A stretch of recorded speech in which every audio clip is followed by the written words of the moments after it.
Hey guys, welcome to week 3 of White-Knuckled.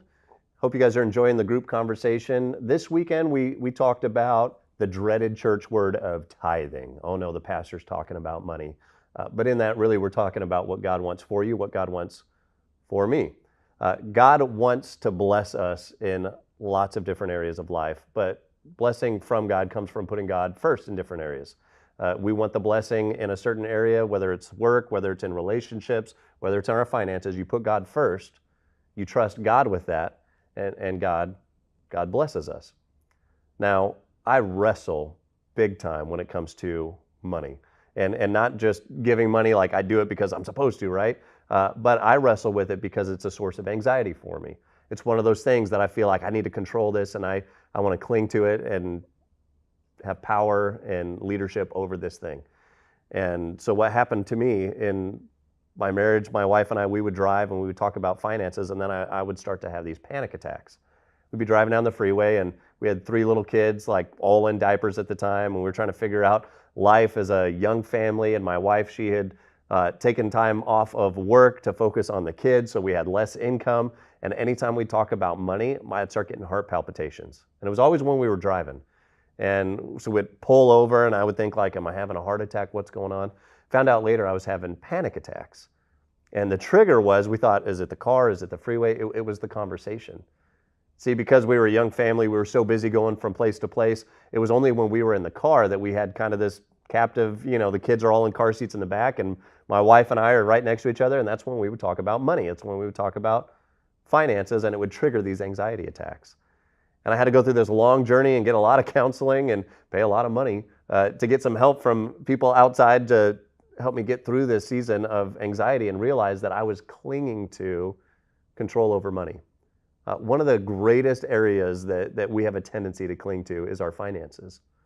And God wants us to trust Him with that. And one of the ways that we trust God with finances is we give first. If you've been around Sun Valley for a while, you've probably heard us say at some point, we give first. Giving first honors God. We save second. Saving builds wealth, and we live on the rest, which living on the rest teaches us contentment. So we give first, we save second, we live on the rest. And what we're doing by giving first is we're saying, God, I want to trust you in this area. And in that, we're saying, God, would you bless me in this area?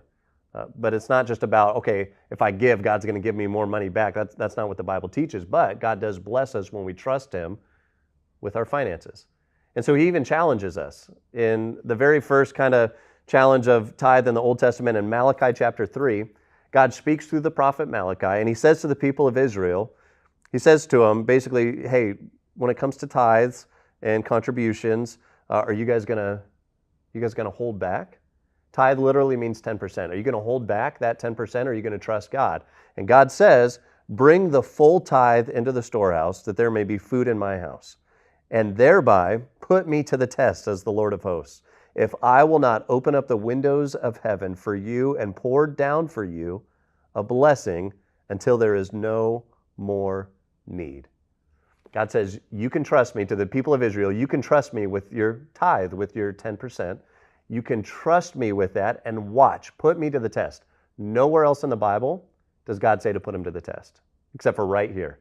He says, put me to the test and see what I do. And so He gave the people a tithing challenge.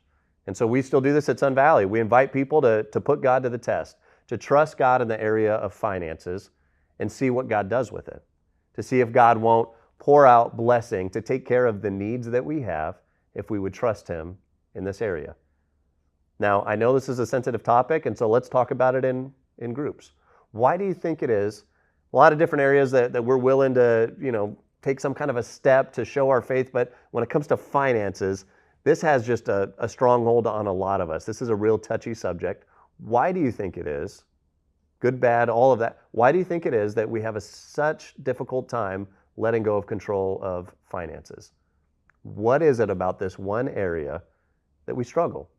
What is it that makes giving so difficult for so many of us, myself included, that it has to almost be just a discipline of like, no, I'm going to have to force myself to do this? Why do you think that is? Go ahead and be open, be honest. It's okay. There's no questions off limits. Be real and talk about it in a group. Why is it so hard for us to trust God when it comes to finances?